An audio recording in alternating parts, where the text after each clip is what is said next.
Hello everyone, this is CA Samiksha Sethia and welcome to the third session of Let's Update Audit. जो लोग इस series में नए हैं उनको मैं क्विकली बता दूं इस सीरीज में हम लोग क्या डिस्कस कर रहे हैं. This is applicable for CA intermediate examinations for May 21 and onwards. As you guys know, Institute has released new study material for the CA Inter and CA Final levels for all the subjects. तो जो भी changes Institute ने नए material में किए हैं वो हम लोग इन वीडियो से कवर करने वाले हैं.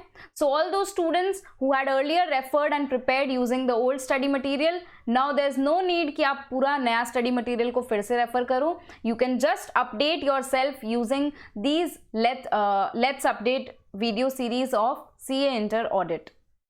अभी तक हमने दो वीडियोस ऑलरेडी दो सेशन कर लिए हैं in which we covered chapter number 1 and 2. आज के सेशन के अंदर हम लोग चैप्टर नंबर 3 डिस्कस करेंगे. अगर आप चैनल पे नए हो तो do not forget to hit the subscribe button and also the bell icon beside it, ताकि आप नोटिफाइड रहो जब भी मैं नए वीडियोस पोस्ट करूं and you can update yourself with audit. Also अगर आपको ये वीडियो पसंद आए तो इसको लाइक करना ना भूलें और अपने दोस्तों के साथ भी शेयर करिए ताकि उनको भी इन वीडियो से हेल्प हो सके. Okay, so let us start with chapter number 3 audit evidence and audit documentation. पहले हम लोग एडिशनल टॉपिक्स को डिस्कस कर लेंगे. So the first topic which has been added is from the standards on auditing itself. It is relating to form, content and extent of audit documentation. पहले जो पुराना study material था उसमें सिर्फ institute ने factors affecting the form, content and extent को include किया था. ऑल्दो ऐसे 230 के अंदर ये पहले से कवर्ड है, तो एक बार अपने देख लेते हैं what is the content here. The auditor shall prepare audit documentation that is sufficient to enable an experienced auditor having no previous connection with the audit to understand. ऐसा audit documentation होना चाहिए which is sufficient for another auditor जिसको कोई भी knowledge नहीं है इस particular engagement का, उसको ये समझ आ जाए कि क्या आपने ऑडिट प्रोसीजर्स परफॉर्म किए थे. The nature, timing and extent of the audit procedures performed. Further, in documenting the net of the APs performed, the auditor shall record. अच्छा, net of APs मतलब क्या हुआ? Nature, extent and timing of audit procedure. तो जब हम लोग ये record करेंगे तो उसके अंदर आपको क्या क्या चीजें रिकॉर्ड करनी है. Number 1 is the identifying characteristics of the specific items or matters tested. If we are testing the account balances तो उसकी क्या क्या कैरेक्टरिस्टिक है, इनकम है, एक्सपेंस. अगर अकाउंट बैलेंस हम चेक कर रहे हैं तो वो असेट है कि लायबिलिटी है. अगर ट्रांजैक्शंस चेक करें तो इनकम है कि एक्सपेंडिचर है. तो what are the characteristics, the identifying characteristics, revenue expenditure है कि कैपिटल एक्सपेंडिचर है. इस तरह से जो भी आइटम्स टेस्ट हो रहे हैं उसकी identifying characteristics need to be recorded. Who performed the work, ठीक है, ऑडिट टीम के अंदर कई सारे मेंबर्स होते हैं, किस पर्टिकुलर बंदे ने ये काम परफॉर्म किया था and by what date the work was complete. The work was complete. Next, who reviewed such work and the date and extent of such review. तो जो भी ऑडिट प्रोसीजर्स परफॉर्म हुए उसको अपने को रिकॉर्ड करना है. The net of APs need to be recorded and उसके अंदर 3 चीजें रिकॉर्ड करनी है. पहला तो हो गया identifying characteristics of the specific item, ठीक है, किसने काम किया, हु परफॉर्म द वर्क, किसने रिव्यू किया, who reviewed the work, and the date and extent of the review. उसके बाद में हमें और एक चीज रिकॉर्ड करनी है which is the results of the audit procedures perform. तो ये तो हो गया हमने क्या काम किया, अब काम करके क्या रिजल्ट प्राप्त हुआ, that needs to be recorded and also the audit evidences obtained. Lastly, वो सारे सिग्निफिकेंट मैटर्स जहां पे ऑडिटर का professional judgement had to be applied, वो मैटर्स भी अपने को डॉक्यूमेंट कर लेनी है. So the form, content and extent of audit documentation. तो ये सारी कंटेंट की बातें आ गई कि क्या क्या कंटेंट में होगा. सबसे पहले तो ऑडिट प्रोसीजर्स की नेट अपने रिकॉर्ड करेंगे. उसमें 3 चीजें, कैरेक्टरिस्टिक्स, बोलिए मेरे साथ, characteristics, who perform the work, who reviewed the work. Audit procedures आपने परफॉर्म करके रिजल्ट क्या प्राप्त हुआ. So the results of the APs and the audit evidences obtained. And finally all the significant matters that came across in the course of audit and the significant professional judgements which was applied. Clear. इसके बाद में हम लोग को और भी significant matters जो भी हमने डिस्कस किया with the management and TCWG उसको रिकॉर्ड करना है. And if the auditor identified any information that is inconsistent with the auditor का final conclusion, suppose मुझे property plant and equipment में कोई material misstatement मिला बट फाइनल जो कंक्लूजन पे मैंने अराइव किया, इट वाज कि okay the misstatement was not material. So if the two conclusions are inconsistent, contradictory, the auditor shall also document that how the auditor addressed the inconsistency. उन्होंने और क्या additional procedures perform किए, या management ने उन्हें कोई explanation दी, क्या ऐसा हुआ कि आपका जो मटेरियल मिसस्टेटमेंट था अब आप कह रहे हो कि नहीं it's fine, it is just a misstatement, और हम लोग एक क्लीन ओपिनियन देंगे, अनमॉडिफाइड ओपिनियन इशू करेंगे, राइट. ओके, नेक्स्ट टॉपिक जो इंक्लूड हुआ है that is timely preparation of the audit documentation. So of course the audit documentation should be prepared timely, on a timely basis. इससे क्या होगा ना, आपकी जो ऑडिट की क्वालिटी है वो एनहांस हो जाएगी, because everything whatever procedures we have performed, उसके रिजल्ट सब कुछ डॉक्यूमेंटेड है. So the quality of audit will enhance. उसके बाद में हमें फाइनल ऑडिट रिपोर्ट इशू करने के पहले अगर अपने कुछ बातों को रिव्यू करना है, ठीक है, अपनी कुछ कंक्लूजन्स को फिर से एक बार इवैल्यूएट करना है, that can also be done अगर डॉक्यूमेंटेशन टाइमली प्रिपेयर हो. सपोज पूरा ऑडिट एंगेजमेंट खत्म हो गया, ऑडिट रिपोर्ट तैयार हो गई, उसके बाद में अगर हम ऑडिट फाइल को कंपाइल करते हैं, फाइनल ऑडिट फाइल को कंपाइल करते हैं, डॉक्यूमेंटेशन को कंपाइल करते हैं, तो उससे क्या होगा ना, हम रिव्यू तो कर ही नहीं पाएंगे, रिपोर्ट तो हमने पहले इशू कर दी. So in order to facilitate the review and evaluation of the documentation of the working papers before the final audit report is issued, we need to document the audit file and we need to prepare the audit documentation in a timely manner. अगर audit documentation engagement के बाद prepare हो तो ऐसा हो सकता है कि वो थोड़ी कम एक्यूरेट हो, क्योंकि हो सकता है उसमें मैनिपुलेशन करने का वक्त मिल जाए ऑडिट टीम मेंबर्स को, तो वो मैनिपुलेटेड भी हो सकता है. सो जितना हो सके डॉक्यूमेंटेशन प्रिपेयर करते जाओ when the audit is being performed. Okay, next topic that has been added is information to be used as audit evidence. इसमें दो parts हैं. So whenever the auditor is using any information as audit evidence, the auditor needs to ensure कि उसमें दो quality होनी चाहिए. दो quality क्या? सबसे पहले it should be relevant for the purpose of audit. जो मेरा ऑडिट ऑब्जेक्टिव है वो अचीव होना चाहिए. अगर मैं वेरीफाई करना चाहती हूं the rights and obligations of a particular asset और लायबिलिटी, तो जो ऑडिट एविडेंस मुझे मिला it should be relevant for that particular audit objective. If I want to assess, if I want to check the operating effectiveness of controls, तो जो audit evidence प्राप्त हुआ वो उस ऑब्जेक्टिव को फुलफिल करे, एटलीस्ट वैसा होना चाहिए. So it should be relevant. Second, वो जो इंफॉर्मेशन है जो ऑडिट एविडेंस की तरह मैं यूज कर रही हूं, इट शुड बी रिलायबल. मतलब any person, the auditor can rely upon that audit evidence to form an audit conclusion, and according to the conclusion the auditor का opinion will be based on the conclusion. तो अब जो भी information हम audit evidence की तरह use कर रहे हैं, आप मुझे बताइए वो इंफॉर्मेशन मतलब जन्म कहां से लेगी, वो इंफॉर्मेशन प्राप्त आप कहां से करेंगे? या तो वो इंफॉर्मेशन हमें एंटिटी प्रोवाइड करेगी, क्लाइंट एंटिटी वो इंफॉर्मेशन हमें प्रोवाइड करेगी. दूसरा हो सकता है क्लाइंट एंटिटी के यहाँ पे किसी महारथी को बिठा रखा है उन्होंने, मतलब किसी मैनेजमेंट एक्सपर्ट, इसको हम कहते हैं मैनेजमेंट एक्सपर्ट, किसी मैनेजमेंट एक्सपर्ट को उन्होंने अपॉइंट किया है जो उस इंफॉर्मेशन को प्रिपेयर करता है. दो केसेस क्या हो गए? One is information produced by the entity, second is information which has been prepared by the management का एक्सपर्ट. एक्सपर्ट है बट वो हमारा एक्सपर्ट नहीं है, वो मैनेजमेंट का एक्सपर्ट है.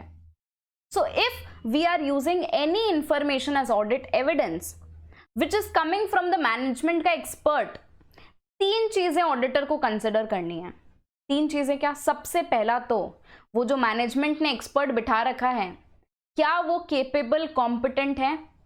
Is that person having objectivity? Is that person preparing that information in an unbiased way? कि या फिर मैनेजमेंट उनको इंस्ट्रक्शन देता है कि इस तरह से आपको इंफॉर्मेशन बनानी है. So the auditor needs to evaluate CCO of the management expert, competence, capabilities and objectivity of the expert. Second, the auditor needs to obtain an understanding of the work of the expert. उन्होंने जो काम किया है उसको हमें समझना पड़ेगा. And lastly, we have to evaluate the appropriateness of that expert's work as audit evidence for the relevant assertion. मैं जिस भी assertion के लिए audit कर रही हूं, जो प्रोसीजर परफॉर्म कर रही हूं, क्या उस मैनेजमेंट एक्सपर्ट का काम मेरे पर्पस के लिए अप्रोप्रिएट है या नहीं. बेसिकली इज इट रेलिवेंट और not.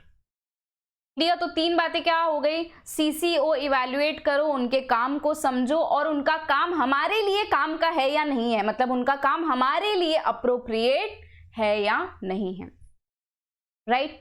Okay.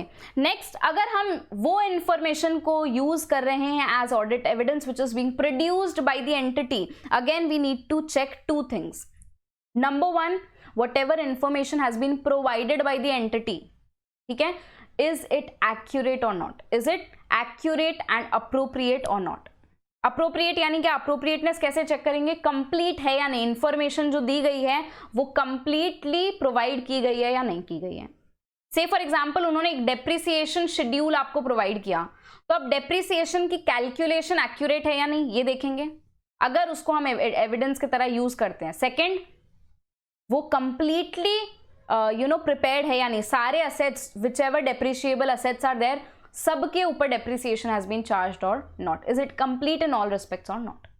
Second, when we are using information that is produced by the entity, we need to evaluate whether that information is precise and detailed for the use as audit evidence.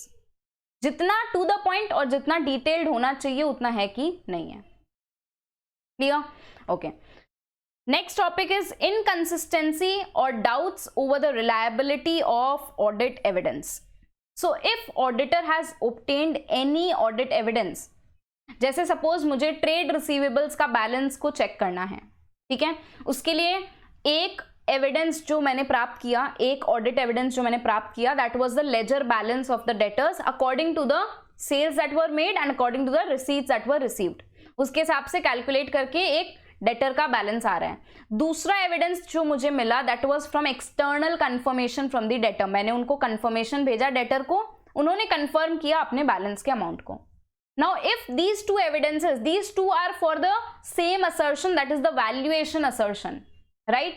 अब अगर ये दोनों evidence inconsistent है, if they are contradictory with each other, or the auditor has doubt over the reliability of the audit evidence, कि external confirmation जो मिला उसके ऊपर डाउट है, या फिर जो ledger balance दिख रहा है उसके ऊपर डाउट है, auditor क्या करेंगे इस केस में? They will have to modify their audit procedures or they have to add something to their audit procedures, right? Alternative या फिर other audit procedures perform करो, या फिर अपने audit procedures का जो timing extent है उसको थोड़ा modify करो, साथ ही उसका impact अपने overall audit के ऊपर check करो. तो evaluate the impact of such inconsistency on the audit. Clear? Okay. Next topic is results of the external confirmation procedures. Now we have doubt over the external confirmation. अगर auditor को doubt है, जो अभी मैंने example लिया ना, trade receivable से हम कंफर्मेशन मंगा रहे हैं, if the auditor has doubts over the reliability of the response of the external, the confirming party, तो क्या करेंगे आप बताइए, क्या करेंगे मैम? और प्रोसीजर्स परफॉर्म करेंगे और एविडेंस ऑब्टेन करेंगे. Yes, perfect answer. Further audit evidence need to be obtained अगर डाउट है रिलायबिलिटी पे तो. बट अगर कंफर्म हो गया कि external confirmations are not reliable, then what to do? Then we have to consider the implication of such non-reliability on the risks of material misstatement. क्या इससे RMM बहुत ज्यादा इंक्रीज हो रहा है? क्या ये कोई फ्रॉड का इंडिकेटर है? And also we have to modify the nature, timing and extent of our audit procedures, because अब तो कंफर्म हो गया ना कि रिलायबल नहीं है ये यहाँ पे इंटेग्रिटी का इशू है, हम लोग कंफर्मेशन पे रिलाई नहीं कर सकते. ये जो डेटर है आज कुछ कहते हैं कल कुछ और कहते हैं, तो कंफर्मेशन पे रिलाई नहीं किया जा सकता. So what to do now? We have to see क्या इसके वजह से कोई ये फ्रॉड इंडिकेटर है, या फिर अगर फ्रॉड इंडिकेटर है भी नहीं है तो भी हमें अपने ऑडिट प्रोसीजर्स को तो मॉडिफाई करना ही पड़ेगा. Okay. Next topic is negative confirmations. Negative confirmations क्या होते हैं? If you remember there are 2 types of external confirmation. One is positive confirmation request, second is negative confirmation request. Negative confirmation request क्या होता है? The confirming party, the third party और the responding party will respond only if they disagree with the information that has been requested to be confirmed. अगर वो agree करते हैं with the information that has been provided, no need to reply. Example, अगर मैंने एक bank को confirmation भेजा कि बैंक देखो हमारा जो क्लाइंट है उसने दिखा रखा है कि उनके करंट अकाउंट में से 10 लाख रुपीज है, आप कंफर्म करिए. अगर पॉजिटिव कंफर्मेशन रिक्वेस्ट होता तो चाहे बैंक अग्री करे कि 10 लाख है या फिर डिसअग्री करे कि नहीं 10 लाख नहीं 9 लाख बैलेंस है, तो भी उनको रिस्पॉन्ड करना है. और अगर नेगेटिव कंफर्मेशन है तो ओनली इफ दे से कि नो बैलेंस इज 9 लाख और 11 लाख, नॉट 10 लाख, नॉट 10 लाख के केस में रिस्पॉन्ड करेंगे. इफ दे अग्री कि नहीं balance is 10 lakh only, they do not have to respond. इसको हम कहते हैं नेगेटिव कंफर्मेशन. आप मुझे बताइए कौन सा कंफर्मेशन रिक्वेस्ट आप यूज करना चाहेंगे एज ऑडिटर? मैम हम तो यही चाहेंगे कि हमें हमेशा एक रिप्लाई रिसीव हो जाए. जैसे होता है ना, व्हाट्सएप में भी किसी फ्रेंड को मैसेज करते हैं, आपने उसको लिखा कि okay we are meeting at 5. Now if that person is agreeing तो वो रिप्लाई करेंगे, नॉट अग्रीइंग तो वो रिप्लाई करेंगे. ये सिचुएशन आप चाहते हैं, या आप चाहते हैं कि वो रिप्लाई सिर्फ तभी करे जब that person is not agreeing with you to meet at 5? Ma'am हम तो चाहेंगे कि हर केस में रिप्लाई करें. मैम नहीं रिप्लाई करते तो हमारा तो अलग केस हो जाता है ma'am, not to be discussed here. Yes, so similarly in case of external confirmation,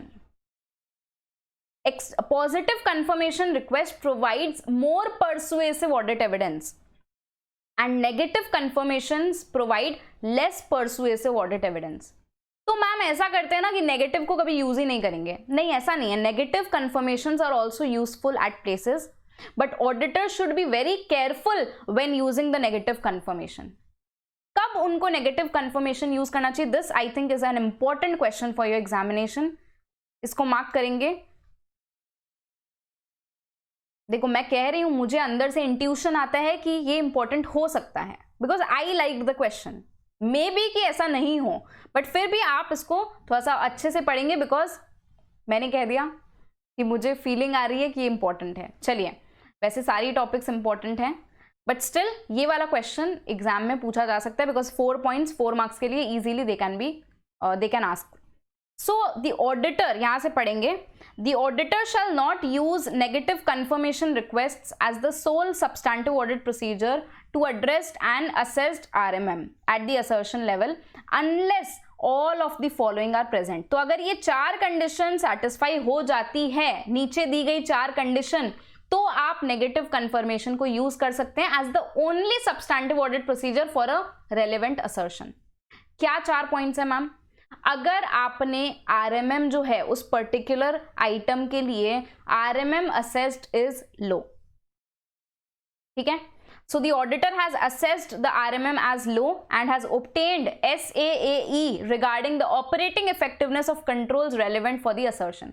एक तो ऑलरेडी आपने असेस कर लिया कि रिस्क ऑफ मटेरियल मिसस्टेटमेंट यहाँ पे बहुत ही कम है. यहाँ पे चांसेस है कि बैलेंस हमेशा सही होगा या जो भी डिस्क्लोजर है वो सही होगा, प्लस इसके रिलेटेड जो कंट्रोल्स है उनकी ऑपरेटिंग इफेक्टिवनेस बहुत सही है. कंट्रोल्स अगर स्ट्रांग है तो मिस स्टेटमेंट की चांसेस क्या हो जाती है? कम हो जाती है. ऐसा नहीं कह रही हूं कि मिस स्टेटमेंट खत्म हो जाती है, चांस कम हो जाती है. तो नेगेटिव कंफर्मेशन भी अपने यूज कर सकते हैं. लेस परसुएसिव ऑडिट एविडेंस से भी काम चल जाएगा. ये पॉइंट नंबर 1 हुआ. बट रिमेंबर ये चारों कंडीशन क्यूमुलेटिवली, यानी A + B + C + D चारों सेटिस्फाई होना चाहिए. तो पॉइंट नंबर B क्या है कि जो पॉपुलेशन है, ठीक है, जो पॉपुलेशन है वो छोटे छोटे आइटम्स को कॉन्स्टिट्यूट करती है, वो भी similar, homogeneous. So when the population of items जिसमें आप नेगेटिव कंफर्मेशन को यूज करना चाहते हैं, it comprises small amounts and that too homogeneous account balances और ट्रांजैक्शंस. तो छोटे छोटे अमाउंट और वो भी एक जैसे हैं, तो फिर हम नेगेटिव कंफर्मेशन से भी काम चला सकते हैं. थर्ड, ऑडिटर जो एक्सेप्शन रेट मतलब क्या होता है? Exception if you know is a term used in SA 505 कि जो इंफॉर्मेशन रिक्वेस्टेड है और जो आपको रिस्पॉन्स मिल रहा है it is in disagreement with the information that is being requested, तो उसको हम कहते हैं एक्सेप्शन, राइट? डेविएशन आप कह सकते हो. तो अगर ऑडिटर एक्सपेक्ट कर रहा है कि एक्सेप्शन रेट बहुत कम होगी, यहाँ पे तो हम जो भी कंफर्मेशन भेजेंगे लोग अग्री ही करेंगे, तो उस केस में हम लोग नेगेटिव कंफर्मेशन यूज कर सकते हैं। एंड लास्टली, ऑडिटर ऐसी कोई सर्कमस्टांसेस से अवेयर नहीं है जो कि ऑडिटर को ये बिलीव करने पे मजबूर करती है कि यहाँ पे लोग रिप्लाई नहीं करेंगे, यहाँ पे लोग आपके रिक्वेस्ट को देखेंगे ही नहीं। ऑडिटर को ये लगता है कि अगर मैं नेगेटिव कंफर्मेशन भी भेजूं तो लोग एटलीस्ट मेरे उस लेटर को खोल के देखेंगे, and if they disagree they will reply. Now what is the risk in using negative confirmation? I will just tell you. से हम लोगों ने नेगेटिव कंफर्मेशन भेजा, हम क्या सोच रहे हैं कि अगर सामने वाला पार्टी डिसएग्री करेगा तभी वो रिप्लाई करेगा, अग्रीमेंट के केस में रिप्लाई नहीं करेगा। अब ऐसा केस सोचिए, सामने वाले पार्टी ने लेटर को खोल के ही नहीं देखा, तो अब खोल के ही नहीं देखा तो रिप्लाई भी नहीं करेगा। हम किस अजम्पशन को लेके बैठे हैं कि उसने तो देखा ही होगा, वो शायद अग्री किया होगा, इसलिए रिप्लाई नहीं कर रहा है, राइट? सो ऑडिटर को अगर लग रहा है कि ऐसी कोई रीजन नहीं है, ऐसा कोई कि वो मेरे रिक्वेस्ट को खोल के ही ना देखे, if that confirming party disregards my request, ऐसा कोई भी सर्कमस्टांस नहीं है, वो खोल के पक्का देखेगा, एंड अगर अग्री किया तो रिप्लाई नहीं करेगा, डिसएग्रीमेंट के केस में रिप्लाई करेगा, तो वहां पे हम लोग यूज कर सकते हैं negative confirmation. Clear? Yes, so this question was related to SA 505। Next topic जो ऐड हुआ है that is verifying existence of related party transactions and relationships. So आपको पता है ऐसे 550 के हिसाब से ऑडिट प्रोसीजर्स, ऑडिटर की एक रिस्पॉन्सिबिलिटी है कि उनको आइडेंटिफाई करना है कि मैनेजमेंट ने, उनको इवैल्यूएट करना है, कंसिडर करना है कि मैनेजमेंट ने सारे रिलेटेड पार्टी ट्रांजैक्शंस को और रिलेशनशिप्स को आइडेंटिफाई किया, डिस्क्लोज किया या नहीं किया। Now how will the auditor perform this procedure? कैसे वो समझेंगे कि मैनेजमेंट ने सारे अपने रिलेटेड पार्टीज को डिस्क्लोज किया या नहीं किया? So there are few documents, a list of documents जो कि ऑडिटर रेफर कर सकता है to understand the related party relationships and transactions. वो डॉक्यूमेंट्स क्या है? देखो, एंटिटी का income tax return, because income tax return में रिलेटेड पार्टी का इंफॉर्मेशन जाता है। Information supplied by the entity to regulatory authorities. Shareholders registers to identify the entity का प्रिंसिपल शेयर होल्डर्स, ठीक है, जो जिनका हायर शेयर होल्डिंग है। Statement of conflict of interest from management and TCWG। अगर company कोई भी contract में एंटर करता है जिसके अंदर में मैनेजमेंट या TCWG डायरेक्टर्स वगैरह का इंटरेस्ट होता है, तो they give a statement of conflict of interest कि ये अरेंजमेंट अगर आप कर रहे हो तो मेरा फाइनेंशियल इंटरेस्ट, मेरा पर्सनल इंटरेस्ट भी यहाँ पे इन्वॉल्व है, right? Records of the entities investments and those of its pension plans. Entity कहीं वो जगह पे तो नहीं इन्वेस्ट करने का सोच रहा है जो उसकी रिलेटेड पार्टी है। कॉन्ट्रैक्ट्स एंड अग्रीमेंट्स विद की मैनेजमेंट और those charge with governance. Significant contracts and agreements not in the entity का ऑर्डिनरी कोर्स ऑफ बिजनेस। ऐसे ट्रांजैक्शंस में एंटर कर रहा है जो उसका नॉर्मल कोर्स ऑफ बिजनेस में नहीं आता, तो वैसे ट्रांजैक्शंस क्यों कर रहा है? क्या कहीं वो रिलेटेड पार्टी के साथ तो नहीं है? तो एक professional scepticism, attitude of questioning mind आपका आएगा when you read these documents, refer to these documents. Then specific invoices and correspondence from entity का प्रोफेशनल एडवाइजर्स। क्या ऐसी कोई मैटर हुई थी जिसके लिए हमें किसी कंसल्टेंट को इन्वॉल्व करना पड़ा था? क्या वो मैटर किसी रिलेटेड पार्टी ट्रांजैक्शन या फिर रिलेटेड पार्टी रिलेशनशिप की वजह से था? ठीक है। Life insurance policies acquired bye the entity. Company को लाइफ इंश्योरेंस लेने की क्या जरूरत है? आपको पता है company is a separate legal person which has a distinct entity from its members.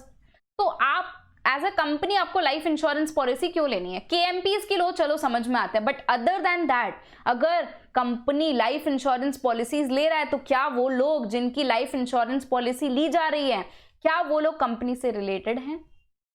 ठीक है। Significant contracts renegotiated by the entity during the period. Internal auditor का रिपोर्ट हो सकता है, इंटरनल ऑडिटर ने अपने रिपोर्ट के अंदर रिलेटेड पार्टी रिलेशनशिप ट्रांजैक्शंस को हाईलाइट किया हो। Documents associated with the entities filings with a security regulator. SEBI के साथ में प्रोस्पेक्टस वगैरह फाइल किया तो हो सकता है उसमें उसके अंदर भी रिलेटेड पार्टी ट्रांजैक्शंस रिलेशंस की इंफॉर्मेशन हो। ये हो गया आपका ऐसे 550 से रिलेटेड। ये लास्ट वाला टॉपिक इज रिलेटेड टू ऐसे 570 going concern implications, going concern assumptions, implication for the auditor's report. मैं आपको इसको शॉर्ट में बता देती हूँ, then you can just go through this entire text. ठीक है, मैं आपको इसको एक ब्रीफ में बता देती हूँ क्या लिखा है यहाँ पे। जिन लोगों ने स्टैंडर्ड्स ऑन ऑडिटिंग अलग से पढ़े हैं, ठीक है, रेफर किया है अगर कभी स्टैंडर्ड्स ऑन ऑडिटिंग का मटेरियल, उनके लिए ये पार्ट ऑलरेडी कवर्ड होगा। इनफैक्ट अभी जो भी टॉपिक्स हमने किए, हो सकता है आपने पढ़ा है उसको पहले ऑलरेडी, हमारे स्टडी मटेरियल में ये चीजें पहले कवर्ड नहीं थी। ठीक है, तो पॉइंट यहां पे ये है कि अगर गोइंग कंसर्न अजम्पशन के बेसिस पे फाइनेंशियल स्टेटमेंट्स प्रिपेयर किए गए and that going concern assumption is inappropriate, now question is auditor अब क्या करेगा? गोइंग कंसर्न अजम्पशन से एफएस बने, that assumption is not valid, मतलब entity will not continue as a going concern, assessment ही गलत है कि गोइंग कंसर्न की तरह कंटिन्यू होगा। तो अगर इनअप्रोप्रिएट अजम्पशन के हिसाब से एफएस बना है तो आपको क्या करना होगा?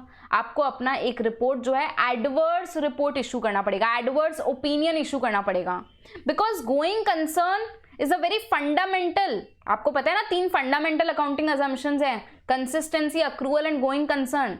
तो जिस फंडामेंटल अजम्पशन पे अकाउंट्स बेस्ड हैं, अगर उसमें से एक अजम्पशन ही गलत हो गई तो मटीरियल एंड परवेसिवली वो पूरा एफएस को इंपैक्ट करेगा, and hence as per SA 705 adverse opinion needs to be issued.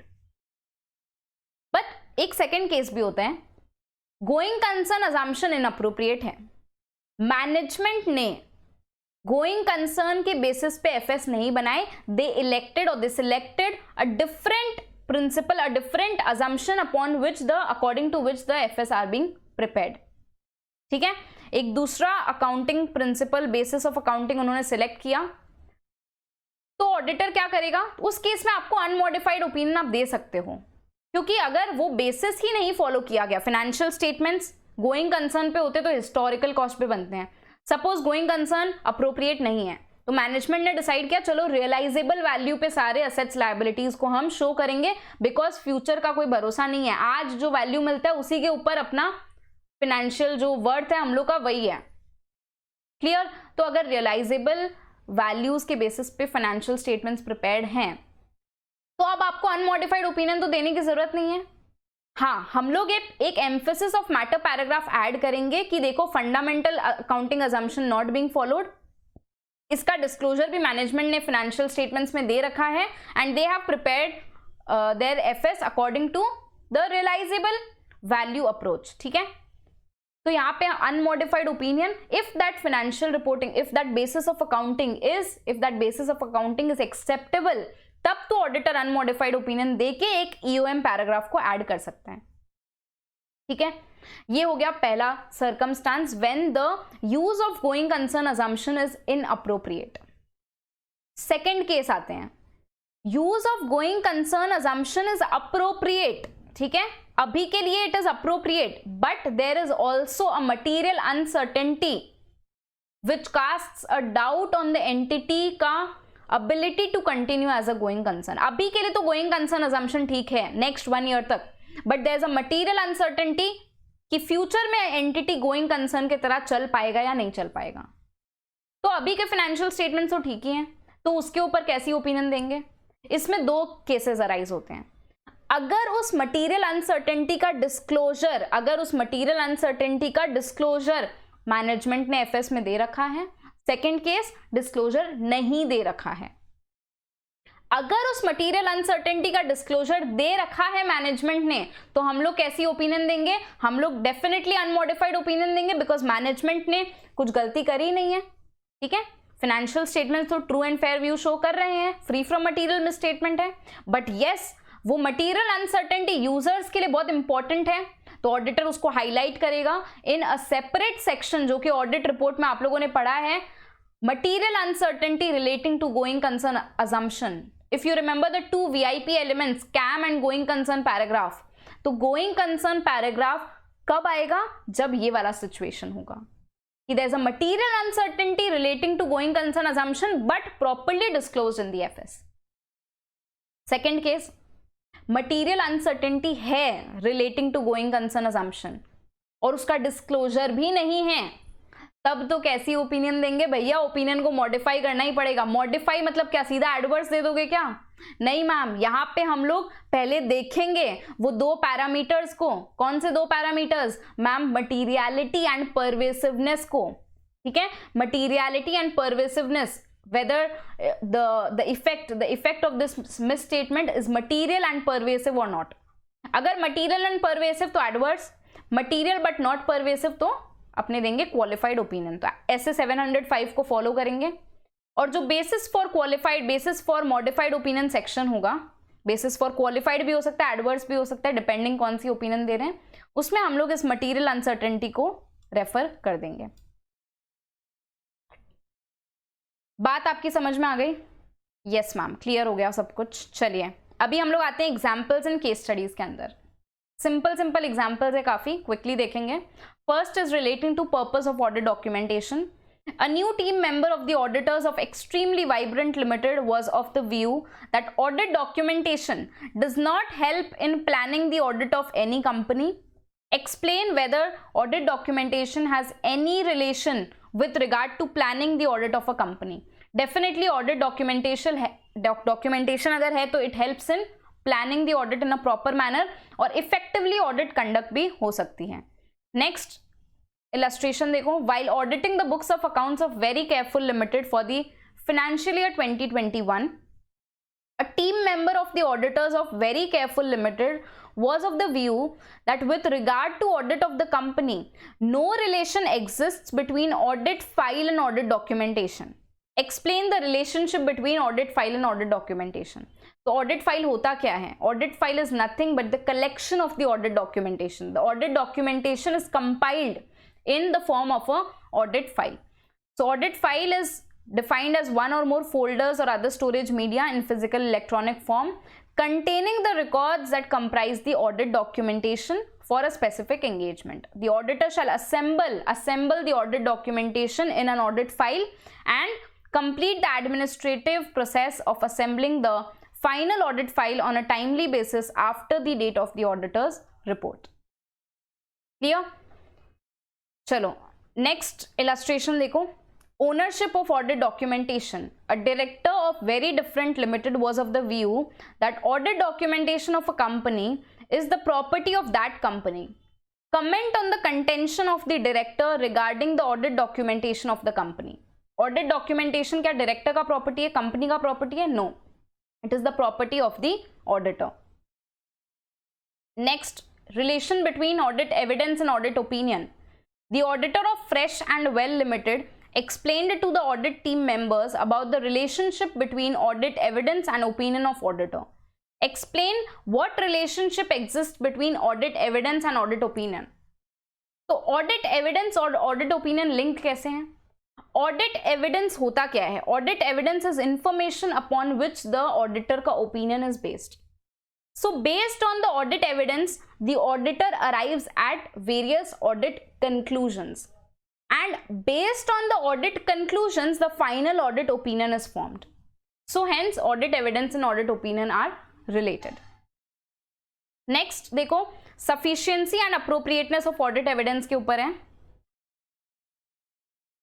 There was a partnership firm of chartered accountants WT and Associates. Mr. W, one of the partners of WT and Associates, while explaining to his audit team members about importance of audit evidence, informed them about sufficiency and appropriateness of audit evidence. Mr. H, one of the members of the audit team of WT and Associates, was of the view that sufficiency of audit evidence means simplicity of audit evidence and appropriateness means the ease of obtaining audit evidence. Explain whether sufficiency and appropriateness of audit evidence mean simplicity and ease. तो sufficiency and appropriateness क्या होता है? Sufficiency implies the quantity of audit evidence and appropriateness denotes the quality of audit evidence. So it has no relationship with simplicity or ease of obtaining the audit evidence. Next question देखो. While auditing the books of accounts of Extremely Distinct Limited for the financial year 2021, the auditor of the company used an audit procedure according to which complete documents and records of the company were checked in detail in order to obtain audit evidence. So records were checked in detail. Explain the audit procedure used by the auditor of Extremely Distinct Limited. Audit procedure कौन सा हुआ? इसको हम कहते हैं inspection. Inspection involves the examination of documents, records, assets or any kind of physical asset also. तो examine करने को अपने कहते हैं inspection. Next, reliability of audit evidence के ऊपर है. An audit team member of the auditors of Extremely Genuine Limited was of the view that audit evidence obtained internally from within the company under audit are more appropriate from the reliability point of view as compared to audit evidence obtained externally as evidence. As evidence obtained internally are obtained from the company, तो internal जो है वो company के अंदर से मिल रहा है तो ज़्यादा रिलायबल होगा. तो उल्टा कह रहे हैं ये, गिव योर व्यूज. तो हमारी व्यू यही है कि एक्सटर्नल वाला एविडेंस ज़्यादा अप्रोप्रिएट होता है. Why? Because it is free from any kind of manipulation. There is low risk of that information getting altered. Okay? Next देखो, during the financial year 2020-21, the auditor of Delicious and Healthy Limited asked a trade receivable to respond directly to the auditor whether or not the amount they were required to pay to Delicious and Healthy Limited was rupees 79,000. The trade receivable confirmed to the auditor of Delicious and Healthy Limited that yes, they were required to pay rupees 79,000. State and explain the type of confirmation request used. तो यहाँ पे देखो language क्या है? Confirm whether or not the amount they required to pay is rupees 79,000. चाहे आप 79,000 due है आपका या फिर 79 से कम या ज्यादा, रिप्लाई तो करना ही है. इसको हम कहते हैं positive confirmation request, where the confirming party responds whether such party agrees or whether such party disagrees with the information for which the confirmation is required. Next illustration देखो, काफी simple है यहाँ पे. While auditing the books of accounts of Completely Balanced Limited for the financial year 2021, the auditor observed that following transactions were not recorded in the financial statements, even though they were recorded in the books of accounts. तो books में था but FS में नहीं था ये सारी transactions. ठीक है? Every amount mentioned above was of material nature. Comment on the truthness and fairness as depicted by the financial statements. So basically true and fair view पे है. So the financial statements definitely do not present a true and fair view because the FS should be based upon transactions and balances which are recorded in the books of accounts. If something is there in the books of accounts not reflected in the FS, then definitely true and fair view is not presented. So the financial statements do not present a true and fair view because certain material transactions relating to liabilities, incomes, assets and expenses were not recorded in the financial statements. Okay, now let's come to the correct and incorrect questions. अभी हमने additional topics and case studies examples सब कर लिए. अभी आते हैं additional जो correct and incorrect questions हैं. First question is, inquiry alone is sufficient to test the operating effectiveness of controls. Incorrect statement. Inquiry से हमें evidence मिलता है but it is not sufficient. It does not provide sufficient evidence for the operating effectiveness of controls. It should be performed in conjunction with other methods of obtaining audit evidence. Next question. Mr. A is a statutory auditor of ABC Limited. The branch of ABC Limited is audited by Mr. B, another chartered accountant. Mr. A requests for the photocopies of audit documentation of Mr. B pertaining to branch audit. तो scenario क्या है यहाँ पे? Mr. A company auditor है, Mr. B branch auditor है. Company auditor photocopy मांग रहा है ब्रांच ऑडिटर के डॉक्यूमेंटेशन का, तो क्या इसको देना पड़ेगा? नो. ऐसे 230 कहता है, ऐसे 230 and also SQC 1 it states that the audit documentation, basically SQC 1 ये कहता है कि ऑडिट डॉक्यूमेंटेशन जो है it is the property of the auditor. So if the branch auditor at his discretion may provide extracts or copies of the documentation to the company auditor, but bound नहीं है, देना पड़ेगा ऐसा जरूरी नहीं है. मेरी इच्छा हुई तो दूंगा, नहीं इच्छा हुई तो नहीं दूंगा. Clear? Next question, when auditor inquires the management as part of the audit procedures, it should be formal written form only, not informal oral inquiries. Incorrect है statement. The inquiries may range from informal oral inquiries to formal written inquiries. दोनों ही form हो सकता है inquiry का. Next question देखो, assertions refer to the representations by the auditor to consider the different types of potential misstatements. गलत है statement. Assertions are representations which are made by the management which is embodied in the financial statements, जो कि auditor evaluate करता है. Okay इसके बाद में काफी सारे थियोरेटिकल क्वेश्चंस एडेड हैं, तो ये सारे आप लोग देख सकते हो खुद से. यहाँ पे डिस्कशन का एज नहीं है because all these topics already you have studied. पहला क्वेश्चन ऐसे 510 से रिलेटेड है, audit procedures regarding opening balances. अगर प्रीडिसेसर ऑडिटर ने फाइनेंशियल स्टेटमेंट्स को ऑडिट किया था तो क्या अपकमिंग इनकमिंग ऑडिटर को उसके ओपनिंग बैलेंसेस चेक करने पड़ेंगे? यस करने पड़ेंगे. उनको चेक करना पड़ेगा कि क्या ओपनिंग बैलेंसेस में ऐसी कोई मिस स्टेटमेंट्स हैं which is affecting the current period balance. If any deviation are there, whether they are disclosed properly as prior period information or not, and also the accounting policies have been applied consistently or not. If there is any change, it should be properly disclosed, right? तो ये सारे questions आप देख सकते हो. There is not much to discuss here. सारे hints भी मैंने यहाँ पे दे रखे हैं आपको, तो you can just refer to that topic and you will get the answer. एक question मुझे यहाँ पे discuss करना है which is relating to going concern. Yes. Come to this question. Messrs. ANS and Associates has been appointed as the statutory auditors of MNO Limited. The company has been suffering losses due to the emergence of a highly successful competitor, thereby leading to negative net worth. Negative net worth. Also, the sales head, key managerial personnel of the company left the company due to health issues. So, key managerial person is leaving the company. When CA Amar, the engagement partner, discussed the scenario with the management of the company, he did not get any satisfactory reply. Did not get any satisfactory reply. Now, what is the responsibility of Messrs. ANS and Associates? तो यहाँ पे बहुत ही अच्छा case study है ये. आप देखो यहाँ पे we have events and conditions which indicate a material uncertainty relating to the going concern assumption. Number one, negative net worth is a financial indicator. Auditor की सबसे पहले ये रिस्पॉन्सिबिलिटी है to evaluate the appropriateness of the entity's use of going concern assumption. अगर financial statements going concern के हिसाब से बने हैं, वेदर इट इज अप्रोप्रिएट और नॉट, ये ऑडिटर को इवेल्युएट करना है. So in evaluating that auditor needs to consider क्या कोई ऐसे इवेंट कंडीशन है विच इंडिकेट कि the entity may not continue as a going concern. तो यहाँ पे हमें दो इंडिकेटर्स मिले. एक है negative net worth which is a financial indicator. Second is key managerial person retiring और leaving from the company which is a operational indicator which is casting doubt over the entity's ability to continue as a going concern. Now the auditor did not get satisfactory reply also from the management. तो यहाँ पे auditor को क्या करना होगा? Implication देखना पड़ेगा, उनके ऑडिट रिपोर्ट पे इसका क्या इम्प्लीकेशन होगा, whether they need to issue a modified opinion और नॉट.